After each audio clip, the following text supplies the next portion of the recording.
Welcome back mga kabady. So nandito kami ngayon ni Mrs. sa Cubao, dito sa may Aurora, dahil magre-renew na kami ng aming comprehensive insurance. At ito nga ay yung comprehensive insurance namin ngayon na kung saan doon kami magre-renew is yung AXA mga kabady. Under siya ng Toyota mga kabady. So nag-research si Mrs. maganda naman tong AXA. So malapit na kami mga kabady, 670 meters na lang. So makakarating na kami sa sa AXA. Bali, ang hiningi lang sa amin mga kabady is yung ORCR lang ORCR ng sasakyan namin. Tapos sila na yung nag-process nun. So ngayon magbabayad na kami ng insurance para ang babayaran namin is 11,700 pesos lang.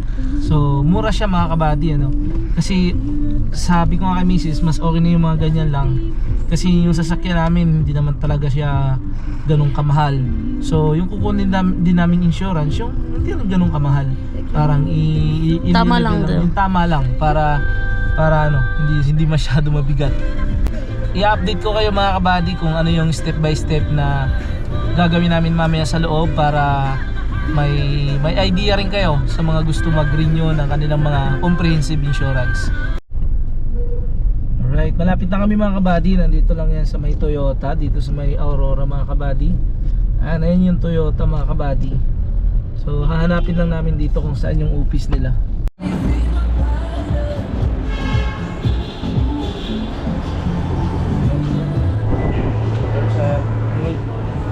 Pagkarating nga namin sa Toyota mga kabady ay agad na rin kaming dumiretso sa office ng insurance nila.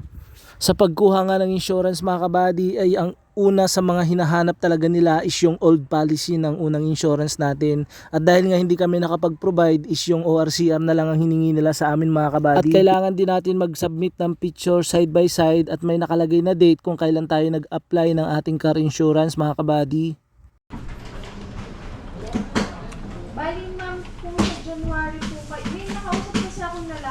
Pagkatapos nga namin mag-sign ng contract ay dumiretso na rin kami sa cashier upang magbayad ng aming down payment mga kabady. At nakakatuwa nga itong AXA mga kabady dahil sobrang bilis ng proseso nila. Right mga kabady, so pauwi na kami. Natapos na kami doon sa may Toyota. So legit naman siya mga kabady kasi doon talaga mismo sa office nila sa may loob ng Toyota. Bali yung AXA nga pala mga kabady is accredited din nila lahat ng mga dealer yung dealer ng sasakyan.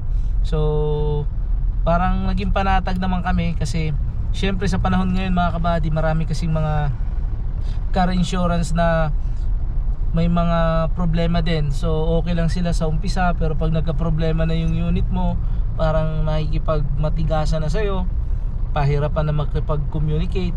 Pero dito naman sa AXA mga kabady medyo panatag kami kasi talagang in-entertain kami na maayos sa office dito sa may Toyota Aurora mga kabady. So medyo magaan sa pakiramdam, parang smooth lahat yung transaction namin. So binigyan pa kami ng yung payong na ang ganda ng payong na binigay sa amin mga kabady. At syempre yung contract ng insurance namin nasa amin na din. So maganda siya mga kabady. So sa mga gustong kumuha ng mga ng insurance, so recommended ko sa inyo mga kabady yung AXA. Actually kahit sa ang dealership meron daw silang AXA. So magtanong lang kayo sa mga halimbawa yung unit namin is Suzuki Espresso, pero kung makikita nyo kumuha kami ng insurance namin sa Toyota mga kabady. So magtanong lang kayo sa mga dealership nyo yung AXA. So ang insurance namin tulad na nasabi ko nga kanina ay 11,781.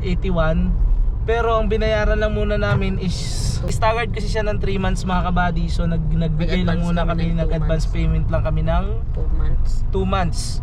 So bali yung kulang 7,800. Yung total ng 2 months mga kabady is 7,800 plus. So ganoon na nga mga kabady so medyo mura kasi ang purpose kasi namin, kasi bago kami kumuha ng insurance talaga nag-research din si Mrs. Tumingin siya ng, kasi maraming mga insurance car insurance mga kabady.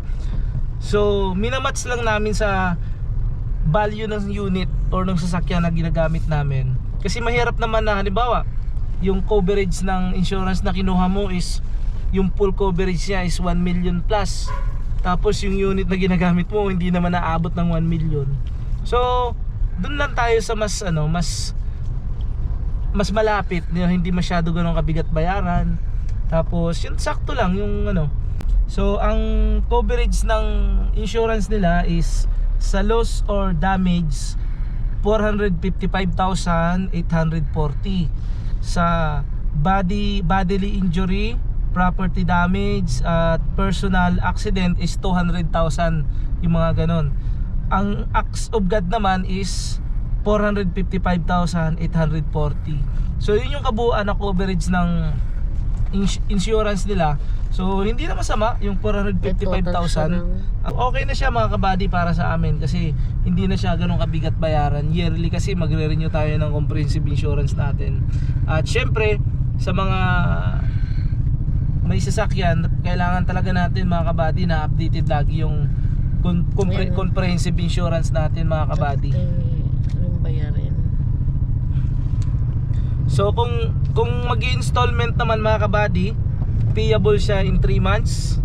So ang magiging monthly mo is 3,927. So good for 3 months yun mga kabady. So yun kasi yung isang ino-offer na option nila for installment naman siya. Pero choice pa rin natin yun mga kabady, kung gusto natin i-cash na agad lahat, bayaran natin agad. So yun lang mga kabady, hanggang dito na lang yung vlog namin.